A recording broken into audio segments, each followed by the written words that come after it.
Great. Hi everyone. This is a walkthrough on how to make a climograph using the Google Sheets program seen here. So the first step in this process is to find the appropriate weather-related data for your ghost town. So for the purposes of this video, I'm using a town called Decker, Manitoba. Now the problem with Decker is that it's a very small community, and so it doesn't have its own weather station. So what I need to do is find a nearby larger center that has its own weather station. So to do that, I'm going to go to Google Maps here. I'm going to put in the name of my town. I already have it entered here, and here's Decker. So now this process might take a little while. It's kind of trial and error, but we're basically just going to comb the area looking for bigger centers. So here's Isabella, but that looks too small as well. So let's try going the other way. Here's one, Hemiota. So let's zoom in. And yes, this is certainly big enough that it likely has its own weather center. So what I'm going to do is I'm going to search for Hemiota's weather on the Weather Network Statistics Index. Now if I go to the Google Classroom page here and sign in, and I scroll down to the Landform Regions of Canada and Climate Mini Lesson tab, here you'll see that Mr. Leonard's already uploaded a link to this page, so it's easy to find. So if I just click on that, we'll pull up the Weather Network website, and now I can search for Hemiota. So I have to set my province to Manitoba.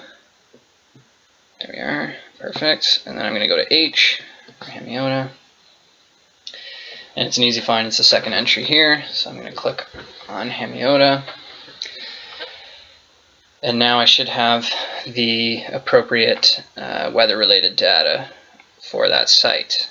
So here we have our temperature readings, we have our precipitation readings. So those are the two key pieces of information we're going to need. And of course we're also going to need the months, because we're tracking change over the course of the year month by month. So the first step, I'm going to highlight the months here just to save time instead of writing them out myself. So I'm going to Control-C to copy that, and then I'm going to go back to my spreadsheet, and I'm going to paste the months into the spreadsheet. I'm just going to add the months heading there. Perfect. So we have our months. And now I'm going to go back to the Weather Network, and I'm going to pull up the precipitation data. And the reason I'm going to pull the precipitation data first is because on the Google Spreadsheet program, the algorithm, for some reason, once it sets up the climograph, which you'll see in just a minute, whatever entry comes first, whether it's temperature or precipitation, so whichever one comes right here where my mouse is going to be depicted using columns. Now that's exactly what we want for precipitation, because that's how precipitation is depicted in a climograph. Now if I were to put temperature in this second row here, then the temperature would appear as columns, and of course we don't want that because the temperature is typically represented by a red line.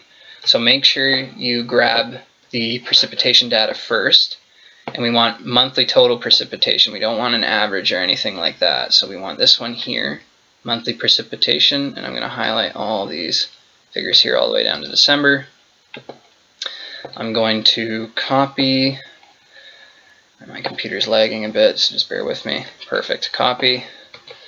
And then we're going to paste that into the spreadsheet. There it is, precipitation.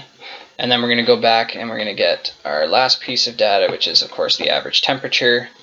And we're going to take that data here, Control-C to copy, back to the spreadsheet, Control-V to paste.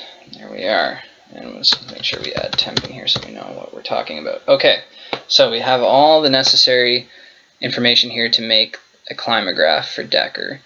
So now what I'm going to do is highlight all this information here. Perfect. Once I've done that, I'm going to go to the Insert tab, and I'm going to scroll all the way down to Chart.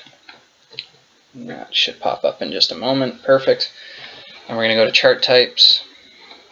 And the one we want, of course, is a combination chart that has both line graphs and bar graphs. So I'm going to click that one. And as you can see here on the right, we have what looks like a climograph. Now, of course, if you look closely, you'll notice that this is not a correct or accurate climate graph. There's still some things we have to change and some things to add, so you'll notice we're missing the right-hand axis, which is where our precipitation figures are going to go. We're missing some labels over here. We need our temperature label, and of course we need a title. So to do those sorts of things, we're going to go to the Customization tab. And the first thing we're going to do is add in our title. So of course we're looking at Decker. So this is going to be Decker, Manitoba, climate graph, perfect. And the data is pulled from 2015, so we're going to include our year. So that's our title, and those changes will be reflected in just a moment. Sometimes it lags behind.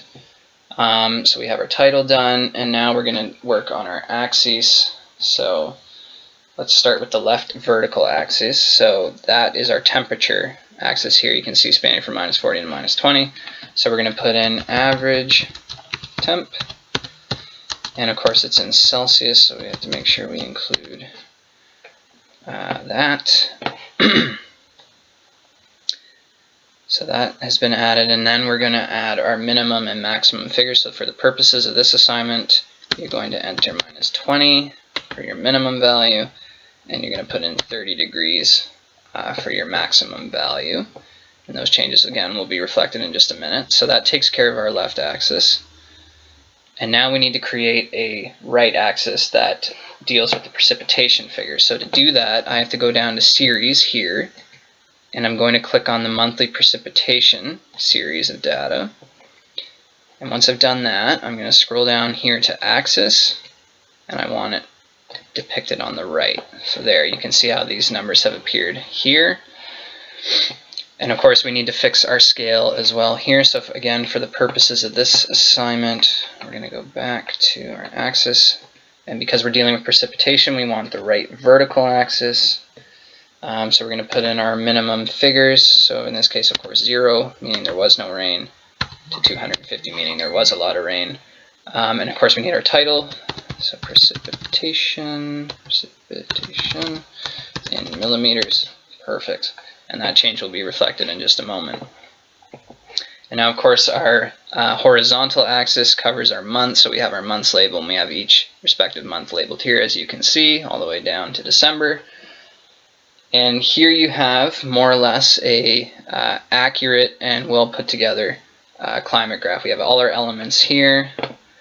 So if I go to Insert, here we are. So this is our finished product. And now what we have to do with this is we need to get this graph into the Google Slides presentation, because you guys are going to submit your climate graph here. So you need to get it to this slide. So in order to do that, we're going to go back to our spreadsheet, and we're going to click on this little arrow on the top right, and you're going to go to Save Image, and it's going to save it. Perfect. And you have it down here. And then what we're going to do is we're going to click and drag this all the way across up to here to our Google Slides page, and then we're going to drop it right in here. See? And then we're just going to adjust it size accordingly so that it fits. Make it a little bigger, maybe a little smaller. Perfect. And there you have it. That is a climate graph. And that is something we want you to do for this assignment. So thanks for listening, guys, and good luck.